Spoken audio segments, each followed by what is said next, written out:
Let's welcome those who are tuning in, those who are following us in our daily morning prayer live in Facebook and in YouTube. We greet you happy and perfect Saturday.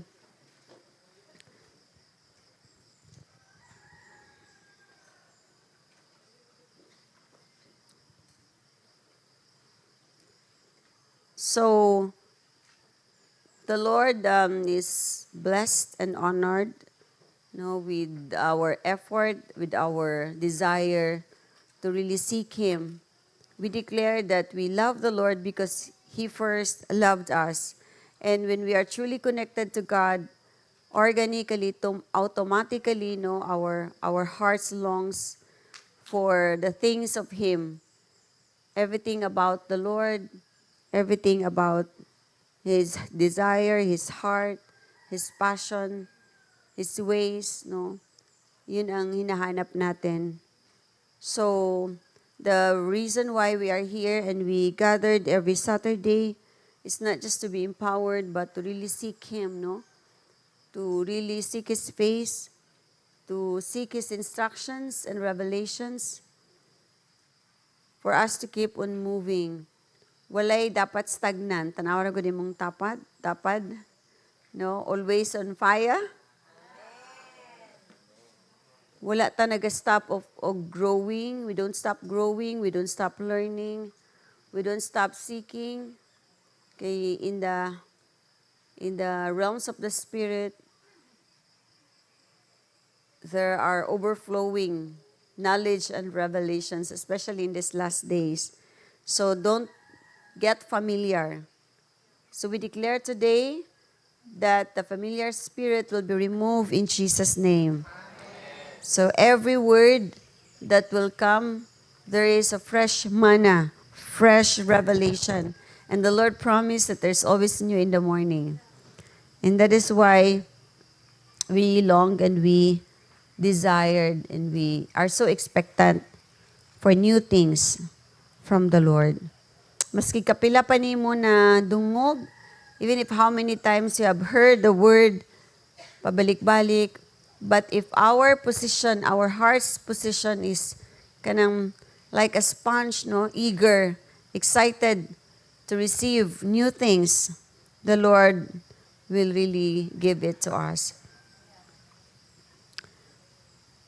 Those who will seek will find. Those who will wait upon the Lord, they will renew their strength. They will soar high like an eagle. They will run and not weary. So, dili ka makapoy, dili ka ma-burn out, dili ka ma-burden. That's the secrets. That's the key. So let's condition ourselves. That include our body, physical body, our soul, which is the mind, will, emotions, and what's the other one? The intellect. So we kept on learning, reading, listening, hearing, attending, and we guard our hearts. We disciplined our emotions. We trained to respond only to what is noble, right, pleasing, admirable, beneficial, godly, including our will power. We discipline, we train to choose what is right and pleasing to our God. And our thinking. We cleanse every now and then because we cannot, sometimes we cannot, or most often, no, we cannot, not just control, but there are times na ma-fed siya og dili mga maayo na mga information. We need to learn how to eradicate those unnecessary, not beneficial. In the book of Philippians 4, not necessary, not good, remove it right away. Cleanse it by the blood of Jesus and also by your decision. We need to cleanse from the garbages that you gathered from the media, the people around you, yung mga negative words, mga low self-esteem people, mga negastar people. No, do not surround yourselves with those. What else? Mga no faith, fearful, doubtful. It will contaminate your thoughts. So guard your heart, guard your mind, discipline, be focused. So when your minds are corrupted, everything will be corrupted. So make sure that your mind is cleansed. Make sure that your mind is hearing right, saturated with the word, with the scriptures. Dili malikayan, the people around us in the home, tama? Mga sayo pa lang sa buntag, early in the morning, yaw-yaw na. Mga either husband or wife or children or mga buutan kayo. So sometimes, no, if we are not conscious of the things of the Lord, we will be carried away by the things of the world, by the daily, mga daily na to na activities, either in the house, in the workplace, in the school, in your business transactions. If we are not conscious, if we are not loaded with the things of the world, you get easily contaminated with your surroundings, with a negative frequency.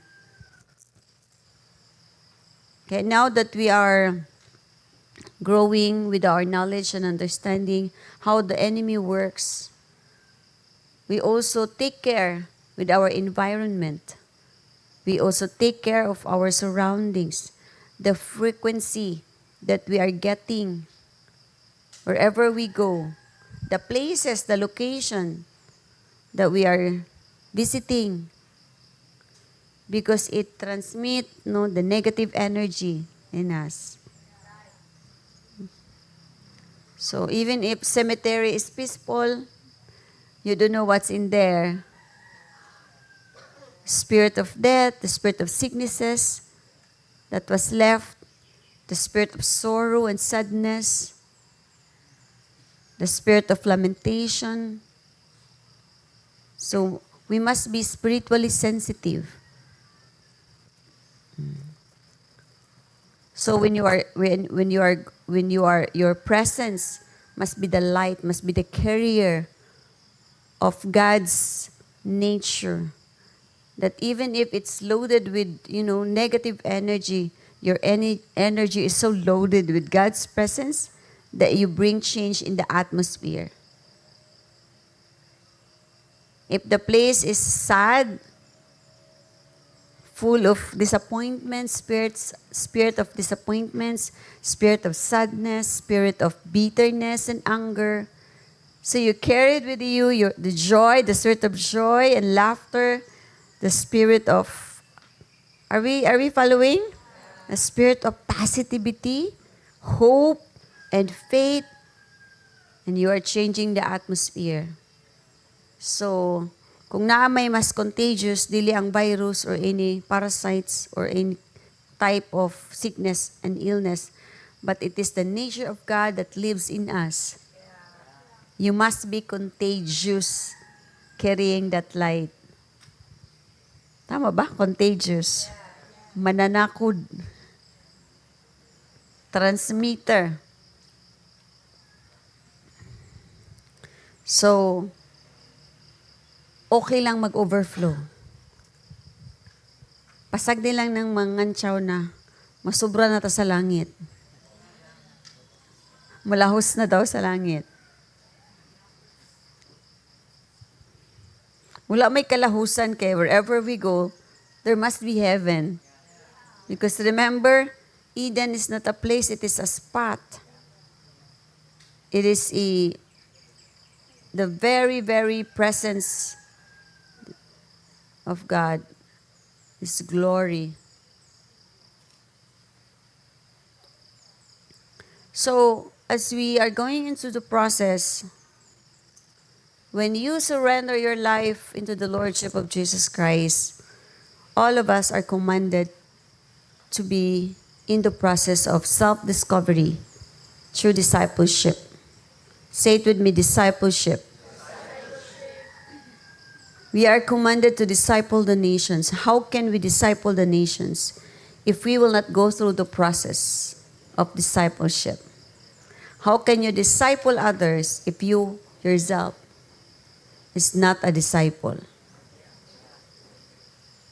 But first, you must understand what it means to be a disciple. Before you will learn how to disciple, understand why you need to be discipled. We need to count the cost first. Because when you understand the purpose of why you do things, it would no, it will not be a burdensome. Hindi siya buga. Then you will realize that indeed the yoke of the Lord Jesus is easy and light and not burdensome.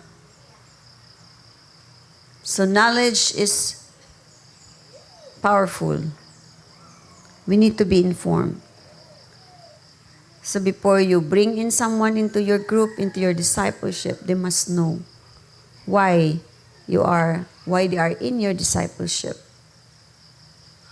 Why their presence and your time must be valued as a discipler. So a disciple must be the one to pursue the mentor. Hindi yung discipler ang mentor ang sige habol. Because the disciple and the mentee should be the one after what is in the discipler. Not the opposite around. Why? Because they don't understand.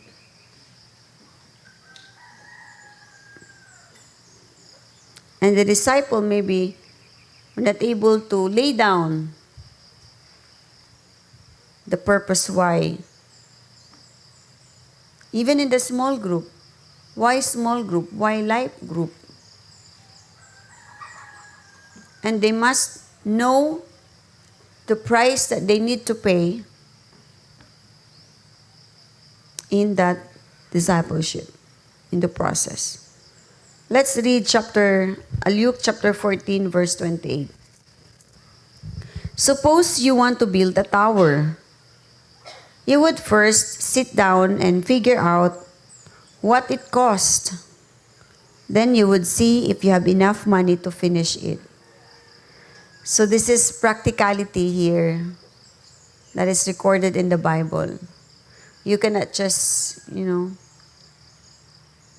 jump up sabay sa panon without planning.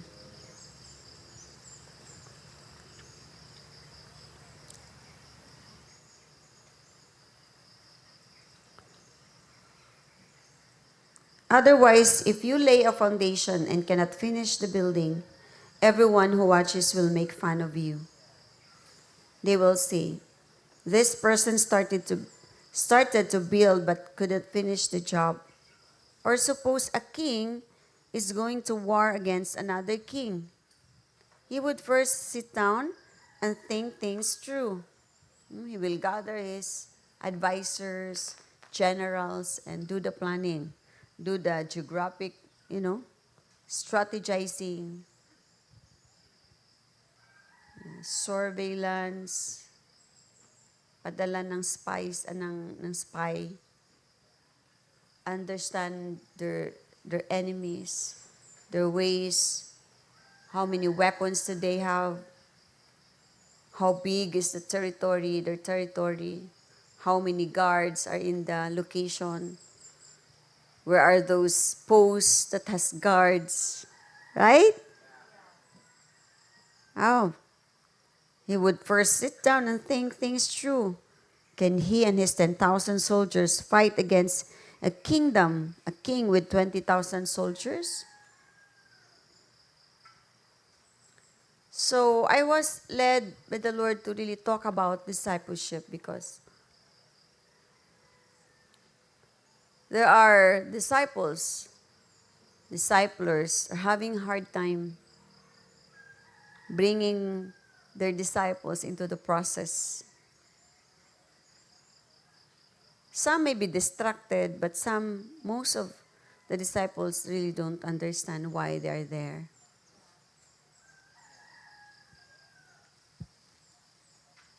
When you understand, wala nang mag-follow up sa'yo. If only our disciples, we are inviting all the disciples to join in our ambassadors briefing. And based in our data, we have total disciples all in all, 500 plus. So if nasabtan nila ang process ng discipleship, they will value our time. They will value the time of our workers, volunteers. They will value this meeting, morning prayer and ambassadors. It's not for us. It's not for the community. It's for the disciples. If the President of the Philippines or the ambassadors or the mayor will call you,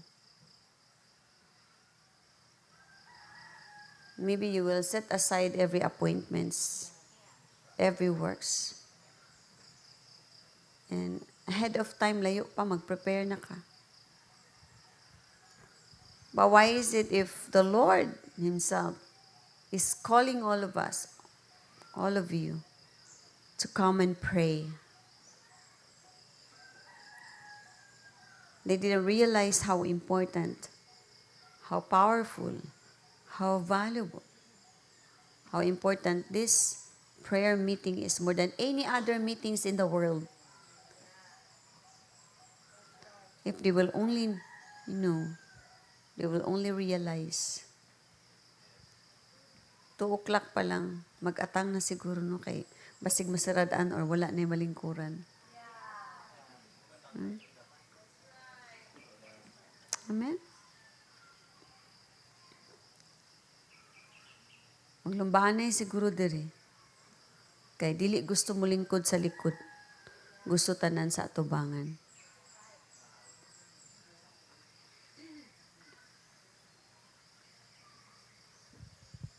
How I pray.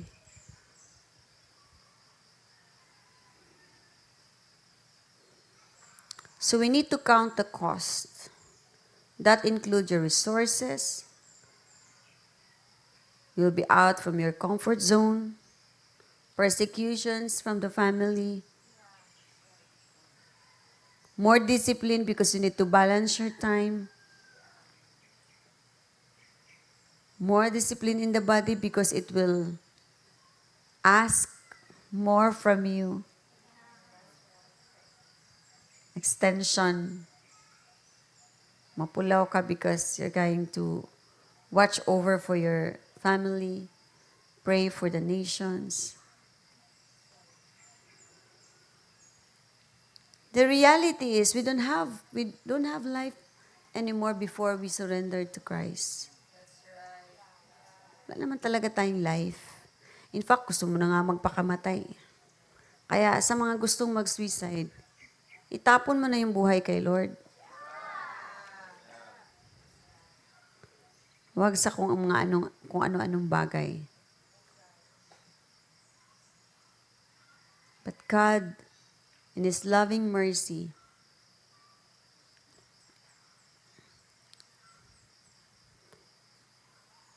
He gave us new life in Christ Jesus. And therefore, Our life belongs to the Lord alone already. So why still navigating your life where we don't have that capacity and license anymore? Why not surrender to the owner and allow him to drive the maneuver?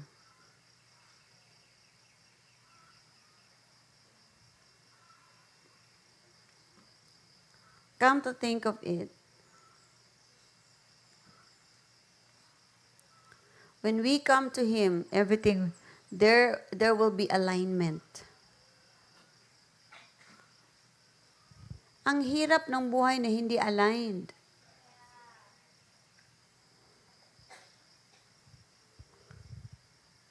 Mabilis makulaps. Ano pa ang consequence pag hindi aligned? Walang alignment. Come on, help me.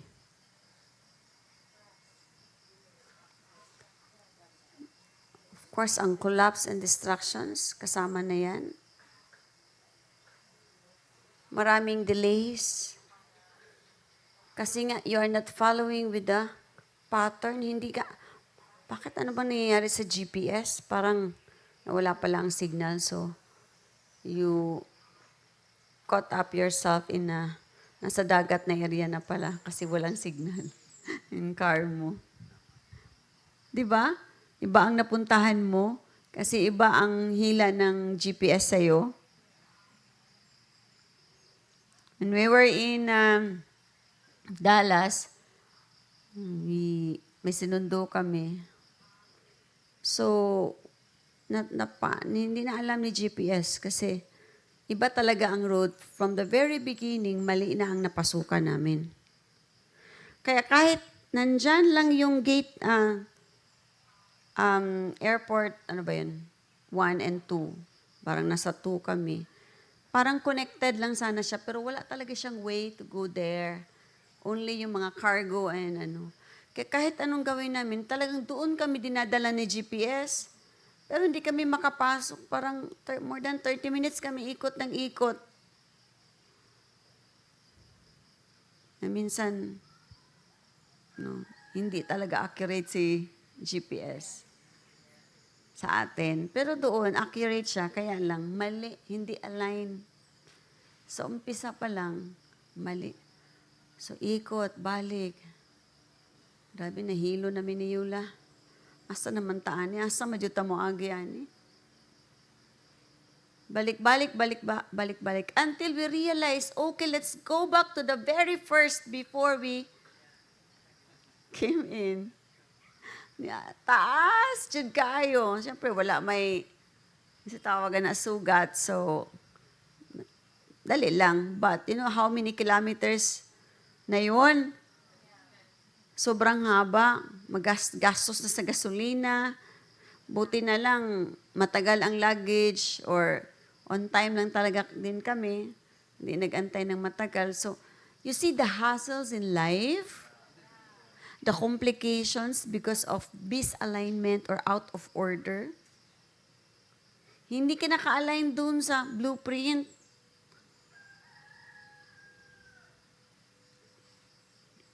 And yung GPS natin ng Bible.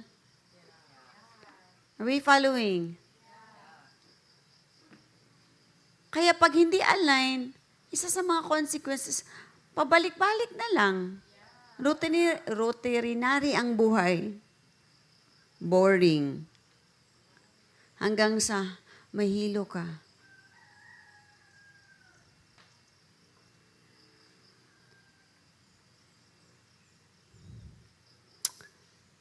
Most of us, our lives are like that before. But thank God, palakpakan natin si Lord. Someone prayed for us. Someone invited us in the small group.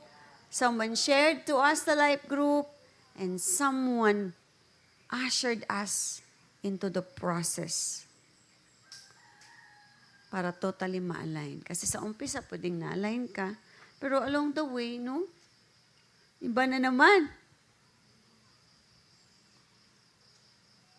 Kaya merong tinatawag na, ang tawag yan, foreman, nag-check sa construction, make sure na no, tama yung ginagawa ng mga construction workers. Align doon sa blueprint, sa drawings. So yung buhay natin, mayroon ng plano, mayroon ng blueprint. Naalala ko tuloy last night sa LHB. If the Lord has the plan daw, ewan ko sino nagtanong nun. Kung may plano na daw si Lord, bakit pa daw tayo magplano? Hindi daw yun galing sa Kanya na question. Sabi ko, grabe sa kadaghan na pangutana ng mga basic na mga relevant good na pwede na ng mga asa man na realms iyahang questions.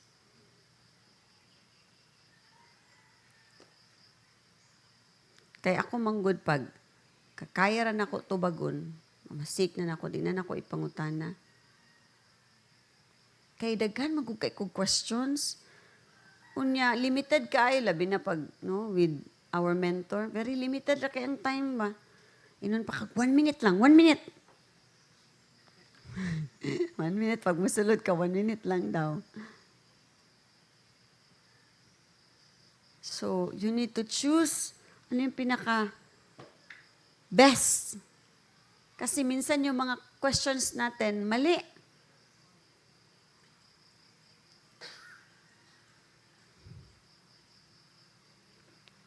So may key dyan, dapat yung ano yung relevant sa'yo. Hindi for the sake of questioning or for the sake na may question ka. Wala ba kayong mga tanong sa buhay? Wala? Questions in life? Napa ko'y kastorya diri Pastor Roy, asa naman ka? Mangitaon sa takas sa realm, be?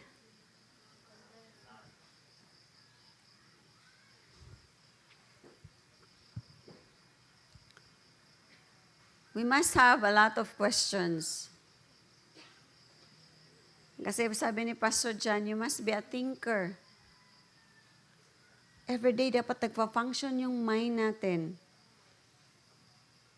Kung nagbabasa tayo ng Bible, dapat we travel into the scriptures, into the Word. Like, diba, pag magbasa ka sa story ni Joseph, papasok ka doon sa realms in the time of famine. In the times na kung kailan siya inaccuse. Sa time ni David, nandun ka, nakipag-war. Sa time, parang superbook lang. Our mind must be, curious. Kaya sabi ni Jesus, be like a child. Sobra nyo nang bitbit ang mundo. Pasta ng mundo pala. Sa buhay.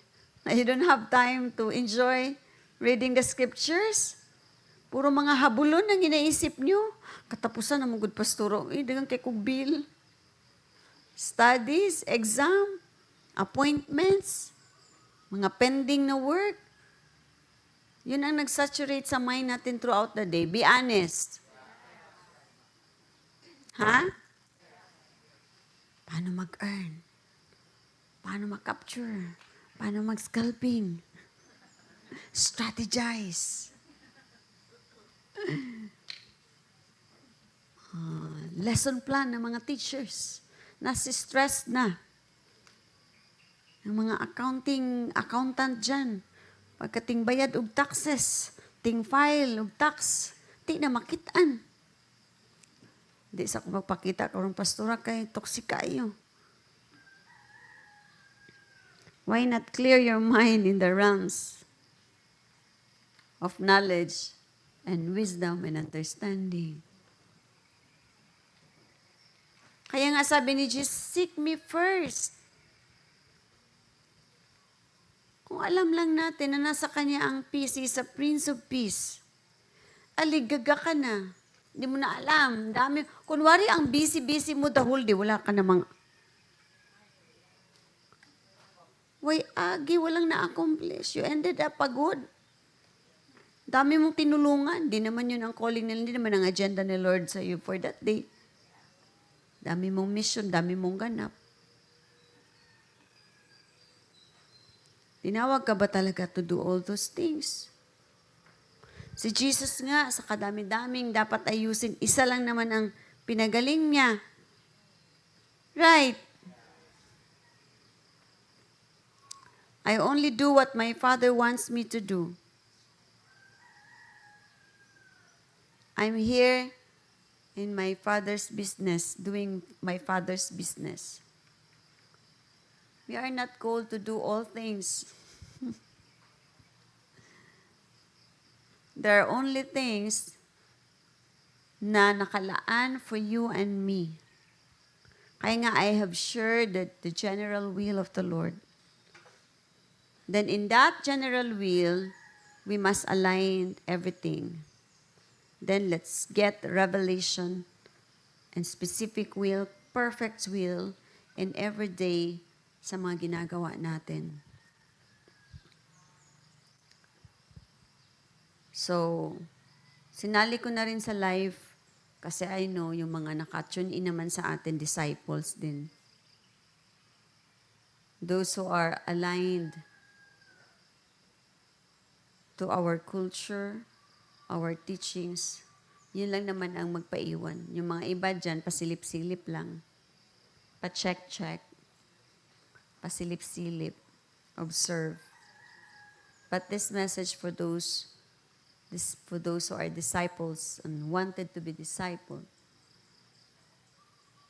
Sabi ni Papa John, there will be 1 month of prayer and fasting sa kanila doon sa SRE. The whole month of September will be prayer and fasting, and then by October, complete your 12. Sabay tayo. Gusto nyo? Hindi ka excited. Full fast yan. Because He will do it like Jesus, how Jesus do it. 40 days fasting. When He came down from the mountain, He chose His disciples, His 12 disciples.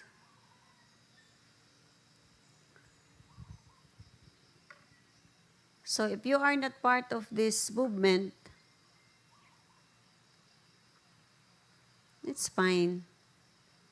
Because from the very beginning that the Lord called us to be pastors, we specifically know our assignment. Alam namin na we are called to raise up radical disciples.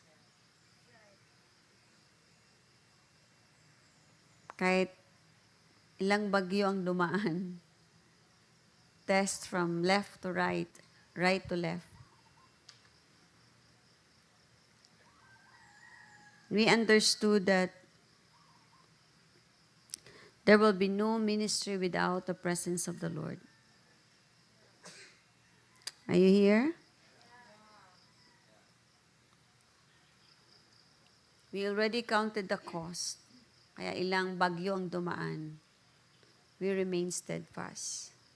All those storms made us more stronger.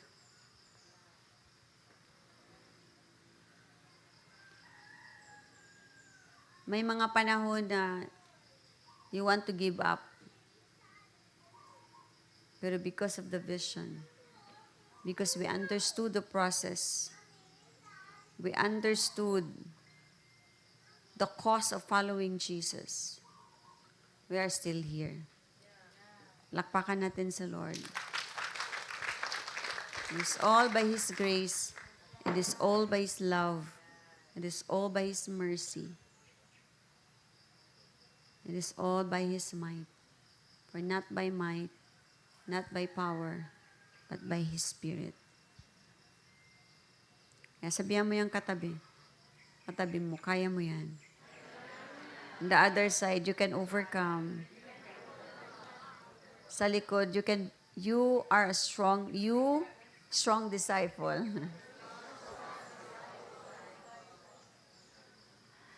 If you really want to be preserved in these last days, you need to be a strong, radical disciple. It is in our nature to long for higher position.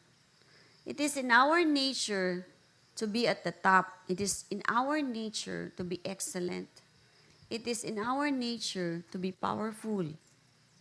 It is in our nature to be always, to go to the next level. Mga achievers. But it is just we are not willing to pay the price. Gusto mo lang mag-top, gusto mo lang ma-known sa ministry, gusto mo lang magkaroon ng ministry. Without the process, it is impossible to survive. Ayaw mo ng purging. Ayaw mo ng discipline. Ayaw mong gumising. So why we need to be a disciple? Because it's not only that we desire great achievements, honor, glory, power, but it is also His desire na maging fruitful ta. Go and multiply. Dili lang sa daghang anak, dili lang sa kwarta, sa ministry. But most of all, multiply what you have. What is the mandate? You have to bear fruit. Kaya nga, we are required to abide. Kaya pag i-remove ka sa vine, i-remove ka sa tree, aside sa hindi ka na mabuhay, aside sa hindi ka mamunga, hindi ka talaga mabubuhay. And how crazy people are, no? Grabe, no? Alam naman natin, especially Filipinos, because we are Christian country. Alam naman natin na apart from the Lord, we are nothing. We are powerless. We don't have life. Bakit ayaw nating makonect? Bakit tayo palaging humihiwalay? So, yun yung tapad, count the cost. Sa kabila naman, planning. Ha? Ano pa ba? So, a disciple is a student, a mentee, a follower. And when Jesus said, disciple the nations into the whole world, go into the whole world and disciple the nations. Naalala niyo yung 4 general will ni Lord? Saan maka-recite?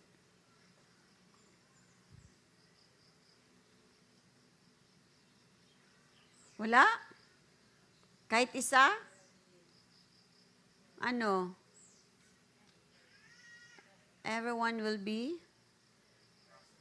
saved. Ano pa? Preach the gospel of the kingdom. The only gospel. The kingdom. Disciple the nations. Ano pa daw? Become a harvester. So, paano magawa yan kung hindi ka mag-process? Kung wala kang training, you cannot just be a soldier, an army. You cannot just be, you cannot just compete as an athlete without proper training. You cannot just harvest crops when you don't plant. When you don't toil and prepare the land first before planting, the preparation. Ang pinakamadugo is ang land prep. Ama. I was so amazed with what happened to Rick Pino. Do you know Rick Pino? We love his playlist. Come make a war. And, ano yun? O, diba? Pastor Joki, mo kanta na.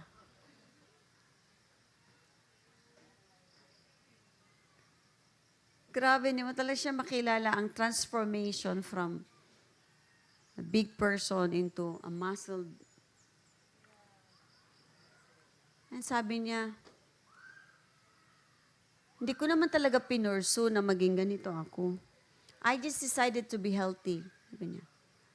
And then one day at a time, every day, I do I do exercise, I eat regularly. Parang naging habit niya lang, paging natural lang sa kanya, and then one day, i-realize na yun na yung katawan niya. So, pag naintindihan natin, bakit natin ginagawa ang mga bagay-bagay, naturally, parang natural lang sa atin ba? Hindi tayo, ito na naman, morning prayer na naman. Ibi na food. Sa di ay. Napadilaing life.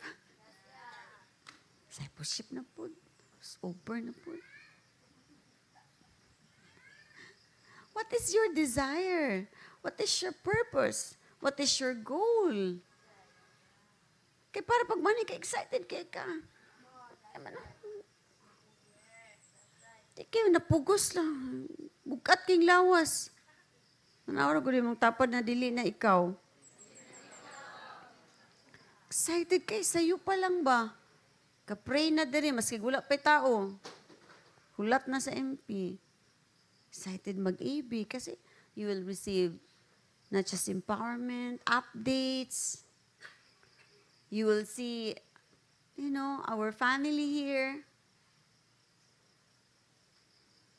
We're excited what's new from the Lord through us.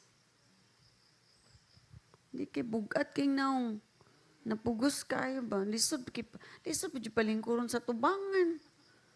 Dito lang dyan sa taas kay para dali maka-exit. Wala pa na human na. Kanang ginakalculate na gani. Ano yung rasa, hapit na ni mahuman. Usbo na to na nga order. Uy, halawa, nalagay ko yung naabdan. Kaya nagsugod ay mig 1 a.m.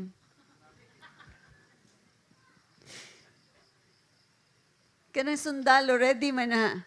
Pag mag-announce, okay, let's have our worship at 1 a.m. Ambak, ready ba? Sundalo. Ikaw kay mong familiar kay mo nang gina-estimatanan. Yan ako mabangon, tama-tama, human na ron ang roaring, ang worship, giving, human na pod. Okay. Ikaw among i-surprise. Pag-abot ni mo diri.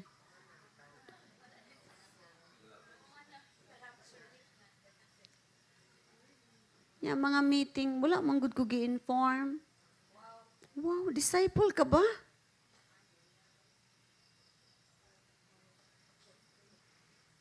Ginahimo na nato ni baliktaran na inyong mindset. Muanhi ka na o wala. Unless na imo text sa imo nga walay meeting. Tama. Di kay paspas kay makareply walay meeting. Pag naay meeting, dili mo tan-og cellphone. Wala ko nakadawat og message. Pag dili gusto, maraming paraan. Maraming dahilan, baliktad. Mata dayo, mata namin mong tapad, nagmata di ay. Gising. Unsa pa may topic na makapukaw sa inyo, ha? Katulgon mong good mo. Sige, kanina lang ko istoryaho nang nasa live. Kamo, ay, dili. Love life? Wa man na, diri sa ko ang topic. Counting the cost, pwede. Ay, nalagminyo. Kay mahal ka, ay magminyo. Ano man ni nag-love life man ni Charita?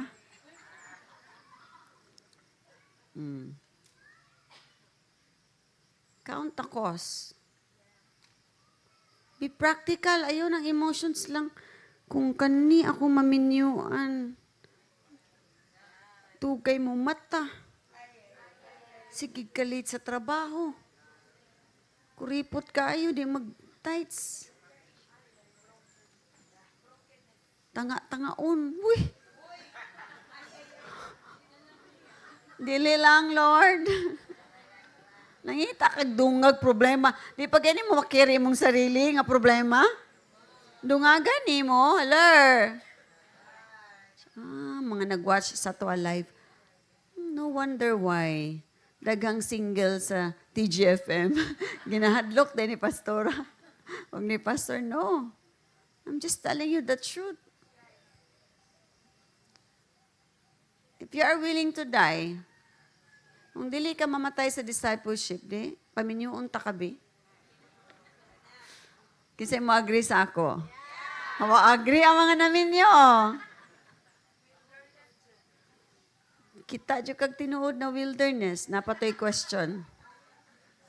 Unsa pagkabalo, pastora, na ang wilderness sa kagabiin ni, no? Praise God, naadiri atong mga LHB students. Lakpakan na to sila ako sa language. See me in the ambassador's weeping. So, unsaon daw pagkabalo kung ang wilderness gikan kay Lord, dili gikan sa atong foolishness. Kabalo naman mo sa tubag, no? Praise God sa mga nag-LHB. How about sa likod? Kabalo mo sa tubag? Ay mo pa makak. Naikilat mabot or uyog. Simple lang dyan kayo. I know that you know. Kaya lang nagpa-PBB, manggod ka. Naunsa naman niya itong mga followers na global followers na Bisaya. Lagi ko dapat sa AB pa ng Bisaya ba, no? We have viewers across the globe. I just learned. I saw you in the YouTube, no, when we were in Texas. You're sharing ko, eh. Di man nato ni makita sa ano, no? They are really following our morning prayer. You don't realize it. We are blessing other nations. Yeah, sa ating mga anointed na pastors. Mag-upgrade na tayo sa ating way of, of course, you are anointed. But anointing combined with skills and abilities, with excellence, and with discernment, then we can harvest more marketplace people. Amen? So kaya hindi lahat ng primary, we selected yung passionate talaga. Na we know they are really born teachers. They love to teach. But pwede mo rin yun siyang i-learn and i-practice and i-master. Kaya we will be appointing trainers for our adlay training, cacao training, coffee training, all about our farm produce. Because the world will gonna come and see us, learn from us, and ask us to help them na ma-train sila. Amen? So ano daw? Paano malaman? You want me to share sa mga wala sa LHB? The burden of the Lord must be our burden. And it comes with wilderness. Jesus is our prototype. He lived with a secluded life. He is not distracted with his environment, with his friends. He has friends, but very selective. So magiging wilderness mo if totoong disciple ka kasi you will relocate those friends and families that cannot contribute or will not contribute sa growth mo.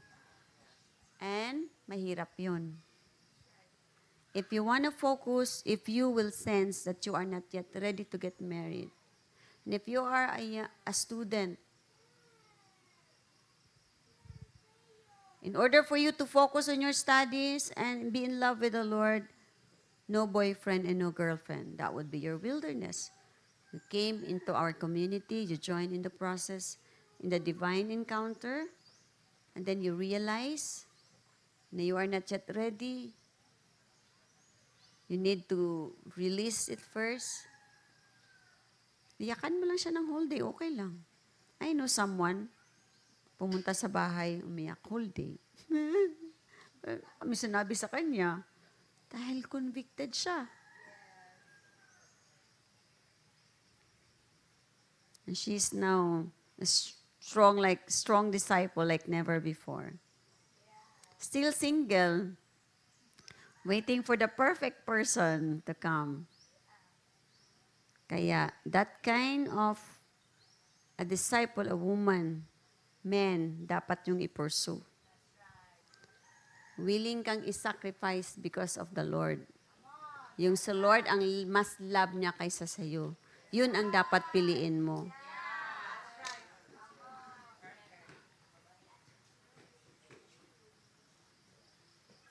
To come here early in the morning, to be a watcher is a wilderness. Paano mo i-balance ang time mo? When you are led to give, hindi yan madali. Lahat tayo may pangangailangan. When you are led to forgive, when you fast, tas mahilig kang kumain, choose the fast that will break you.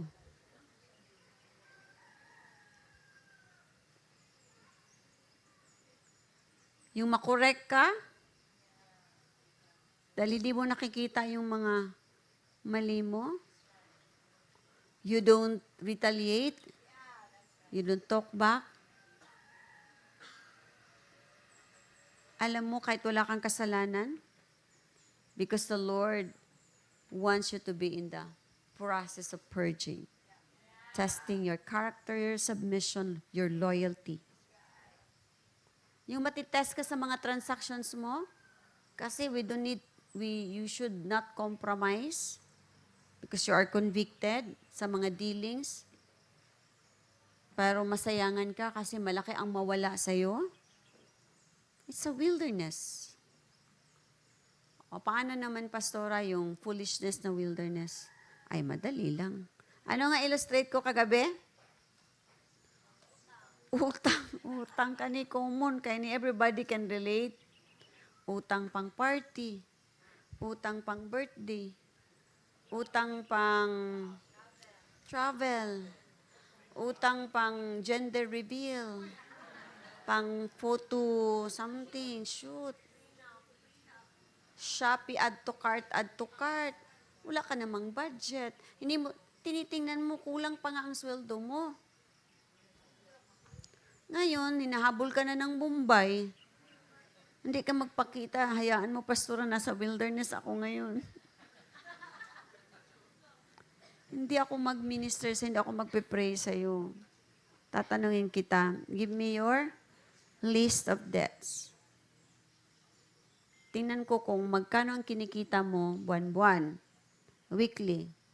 Then I will help you navigate. I will help you consolidate all your debts. Manage your fundings.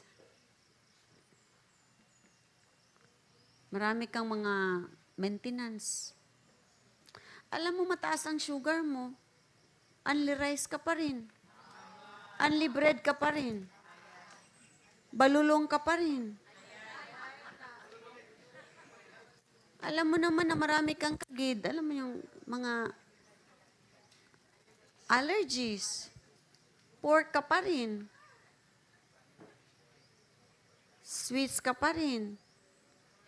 So ngayon, naghirap ka sa asma, naghirap ka sa pambili ng gamot. Pastor, tulungan mo ko. I'm in the wilderness, babalik-balik.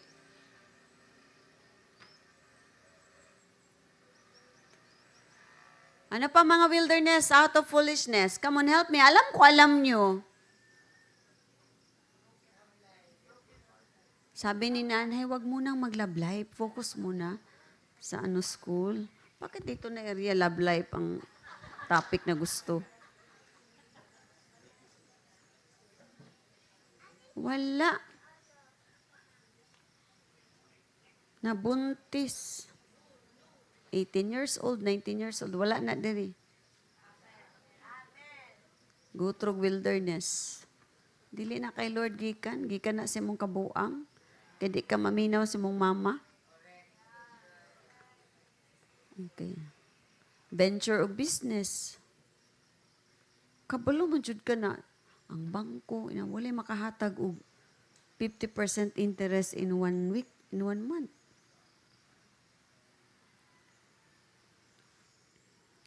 I mean, maski sa unsa kang level ka nga, nakaila kay Lord, na jud ka wisdom.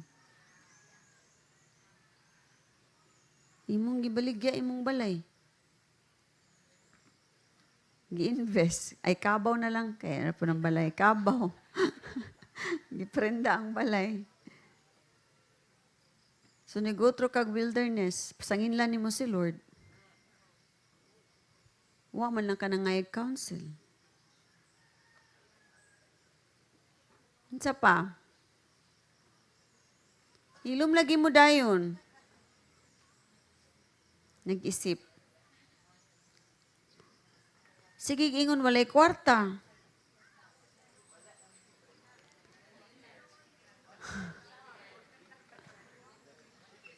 Daghan mang. Sige daw. Daghan man kay kag sapatos na pwede na may baligya ang uban.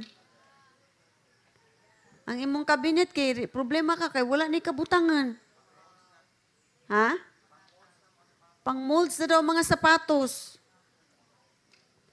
Nay marketplace? Di na adi kay pang kapital. Tama ba? Nag-isip ta karon? Processing. If you want to be a good manager, so that you will not suffer with the wilderness out of foolishness, do not store up,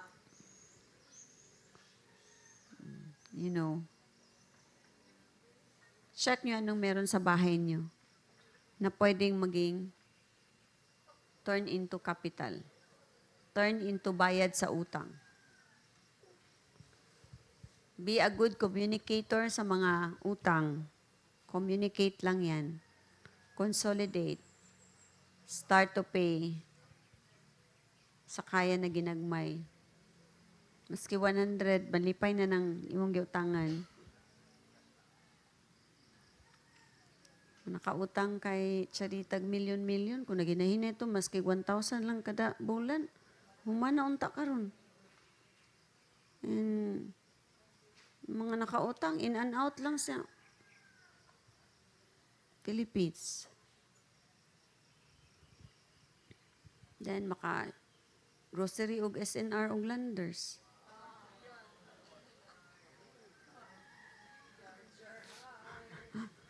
Hindi na lang dito sulod ang mga butalog araw. Ay, magpapalit na lang ta kay Mark. Para dili mapuno atong cart. Wala sa budget. Kani mga buy one, take one. It's a trap. It's a trap. Hindi mo naman siya need. I am also, guilty. Sa SM na mga 50% off. 40%. Na lalo na ang jewelry. 40% off. It's a scam.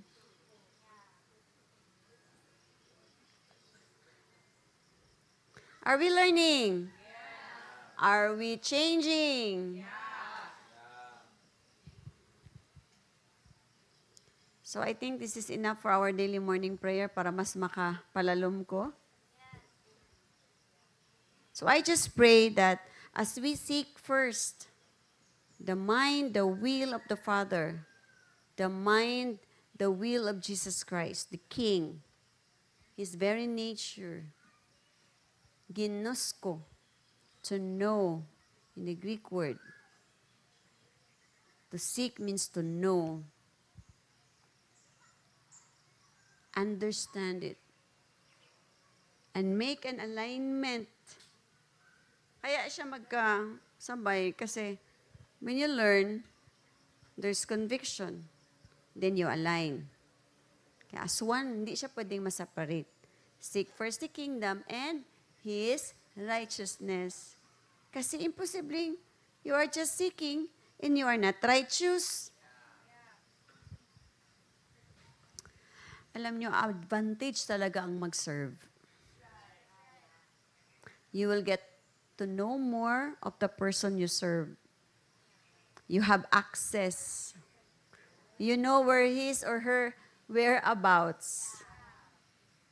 When you serve, you have a privilege.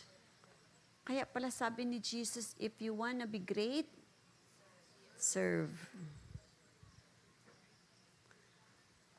Kung magpa-slave ka na lang man, kung bugbugo na lang laki, ayaw na lang pagminyo. Kung idungag na lang man ka sa iyang ayaw na lang pagminyo, lay pa man ta.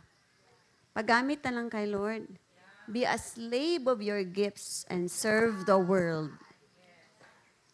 Be a slave to your gifts and serve the world.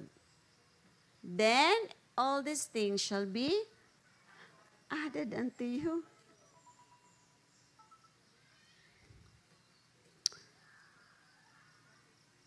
And all these things shall be added. So why worry? Why worry about what you eat, what to drink? Praise God, no? Because Lord, I declare from east to west, kailangan meron talagang manifestation, not just a declaration, Lord. Sabi niya, pray, just wait. Mag-abot ang atong milyon. Mapunan na imong credit card. Wala, pag-declare na. O di, transfer sila. One day lang usa atong i-book, pay. Na hotel. Na close to, that system there. So, the governor of Mexico sponsored their hotel throughout the country. One room each pa jud, no? Praise the Lord. Thank you, Lord. And then the America mobile number of Pastor Roy in the US kay $60 baya per month, no? So nag-bill na. And then may na lang kay magamit di ay for free sa Mexico and Canada na no need na ma-charge og grooming and somebody paid for it. Thank you, Lord. So when you truly serve the King, wala na si Pastor Roy pakialam, mayroon na siya, pay mo travel ko, i-book ko. Okay. I-book ko hotel. Okay. Diri nga hotel. Ang hotel ni Papa dyan, okay. 5-star hotel. Lord. Amen? And the Lord connected. I'm going to share more of that testimony after the AB. But today, I will just pray for all of you. Just close your eyes. And those who are watching us live in Facebook, those who are following us in YouTube and Facebook, you are listening to me. You don't know what discipleship all about. You are scared to be in the process, to join in our divine encounter. It's not for us. It's not a religion. It's not for the church. It is the very word of Jesus I'd like to read as we close in prayer, worship team.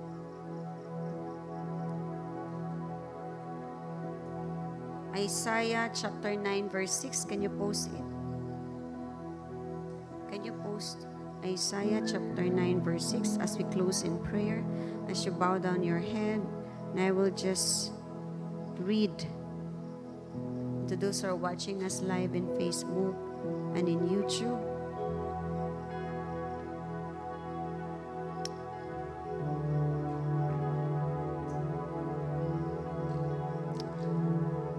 We want to be discipled. We want to join the encounter. We want to be in the process of self-discovery because the Lord's desire is for us to grow and to be blessed. And with that blessing, we will become a blessing to many. In verse 2, it says, "The people who walk in darkness will see a great light. For those who live in a land of deep darkness, a light will shine." We need to be in the discipleship process so that the light will shine in us. And those, just like our lives before, who are in the darkness and transported from that kingdom of darkness into the kingdom of our dear Lord Jesus Christ,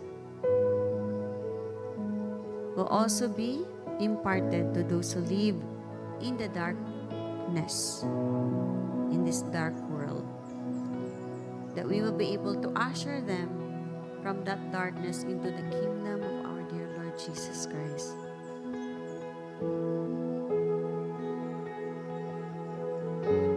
It says in Isaiah chapter 9, verse 6, this is all about Jesus that has been prophesied by prophet Isaiah in the Old Testament.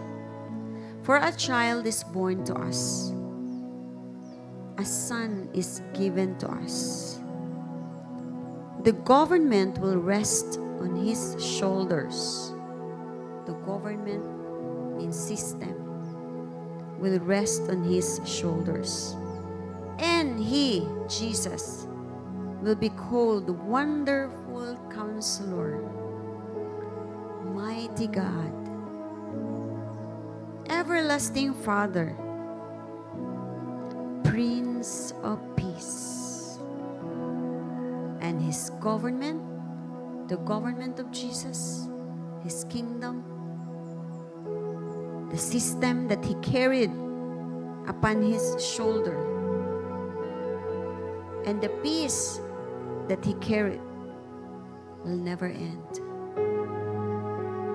He will rule with fairness and justice from the throne of his ancestor David for all eternity.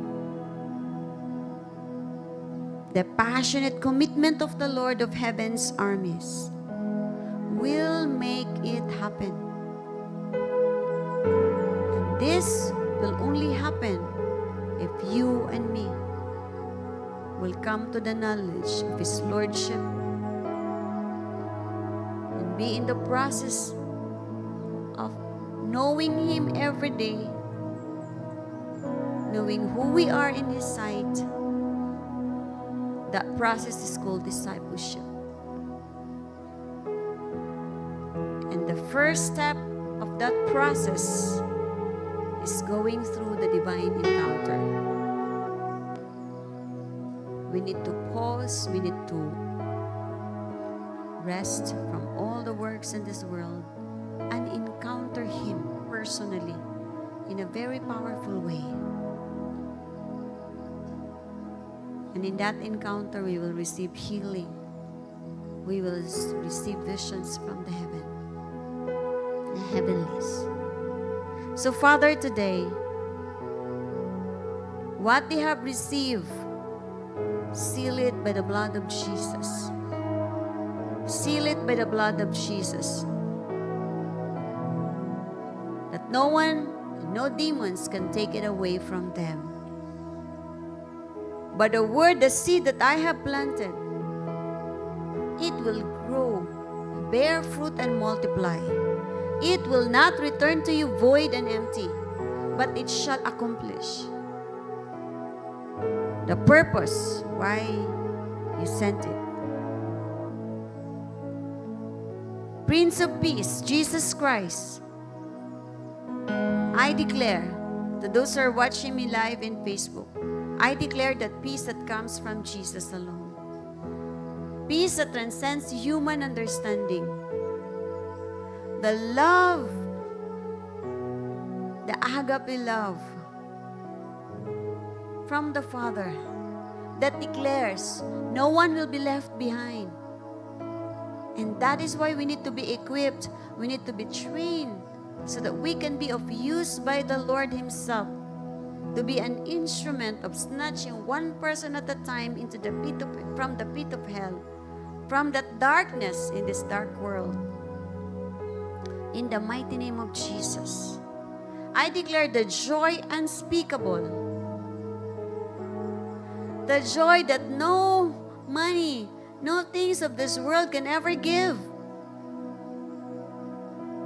the joy that comes from the Lord, that will give us strength and energy to carry on our assignment.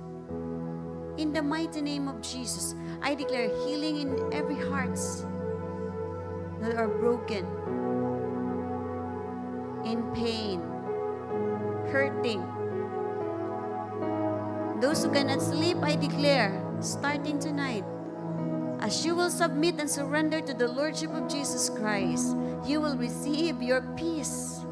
You will receive your healing. You will sleep like never before, with the rest that comes from the Lord. Sound mind, clarity, the desire and the longing to seek the Lord Jesus, to be with Him, to build that intimacy and relationship. I so declare to be upon you right now, in the mighty name of Jesus. In the mighty name of Jesus. He promised that Jesus' government, His system, and its peace will never end. And so if you are with Jesus, if you are truly connected with Jesus, you are at peace. You don't worry. You don't fear of what is to come, because you know that Jesus is with us, and He will never leave us nor forsake us. So I declare the peace of the Lord. I declare healing right now. Receive your healing in Jesus' name. Receive your deliverance. If you are tormented with sorrows, with disappointments, with bitterness in heart, with fear and anger, hatred, I command all those spirits by the blood of Jesus. I bind and blind those spirits and be cast into the bottomless pit. I render those spirits powerless in your life in Jesus' name. And I decree and declare wholeness, righteousness, salvation in your soul. In the mighty name of Jesus.